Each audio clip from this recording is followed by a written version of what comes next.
actually kind of hard because I really didn't know anyone. She's had situations where her classmates kind of look at her and be like, there's no way that this kid's, belongs here. I think I'd be going into 9th grade. I'm taking electromagnetic theory. I'm taking linear algebra, studying biophysics and electrophysiology and that kind of thing. Words that most of us can't even say. What were you doing at 17 years old? Maybe kind of wondering what kind of shoes you're going to wear to prom? Even the brightest of us were probably just starting to look ahead, ponder what's next for life after high school. But calling Pangaea Finn one of Boise's brightest is certainly an understatement. And so what you just heard right there was from a story we did 4 years ago with her. That's when she was at Boise State at 14 years old. She's now 17 years old and holds 2 bachelor's degrees.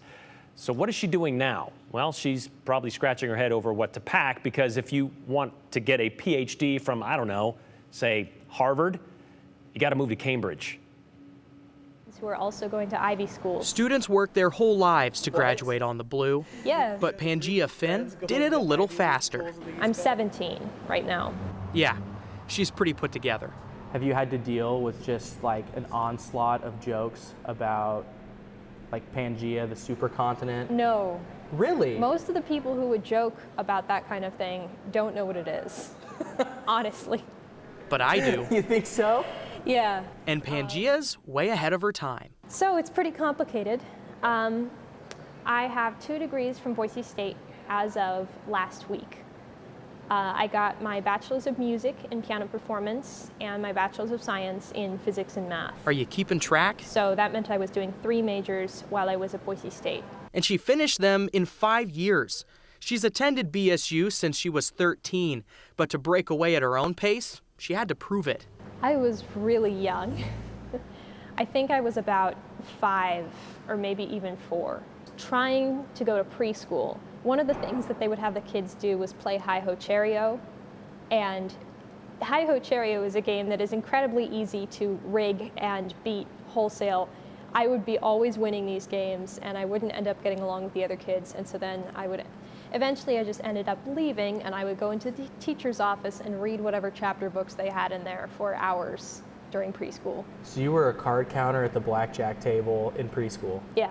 That was kind of a running theme. Either a school wouldn't know how to educate me, or they would be very confident that the way to educate me was to just put me in the same place as the other kids who were my age and see what happened. So you kind of have a streak of proving people wrong, I guess. That's the plan. It's a plan that's worked, but a plan with backlash. Mostly it's just this systemic ageism that's inherent in the education system. And a lot of gifted kids who are accelerated and some who aren't have had to fight the system every step of the way to get where they are. Social aspects get talked about a lot in education of gifted students, especially the kind of people who try to stop these students from accelerating are always very, very concerned about what it will do to their social life. I did not really have that problem. I feel like a lot of that problem is pretty fabricated. You don't think you're losing anything? No, I don't. I've seen the things that I'm losing, like high school. I don't want to deal with that social situation. That looks like a mess. No, Pangaea belongs here, but she can't stay here. Not anymore. So I have been accepted into the Graduate School of Arts and Sciences at Harvard. There are a lot of opportunities there that I'd always hoped to be able to explore, but some of them weren't available at Boise State. You've outgrown Boise State University. A lot of people don't get to Boise State University. I am kind of sad to think of it that way because Boise State has been my home for 5 years and they've been so amazing to me in so many ways. I'm really going to miss this place. While this is home, Pangaea's worked her whole life for this. Tough to remember. Way ahead of her time. I was here on campus when I found out about Harvard, and the way that I found out was that a professor called me and congratulated me for getting in. A professor from Harvard who was so excited to see me there that he had taken the time to reach out. That was when I really saw that Harvard was going to give me the same welcoming environment that I had at Boise State. And that, in large part, is actually what drew me there. Pangaea said she is working toward her Ph.D. in physics, but she doesn't know what she wants to quite do yet for a living. Remember, she's just 17 years old. But a large part of her experience, Brian, talking about ageism, the word that she used, she gave a good example. When she was 13 and she first started, she was doing research.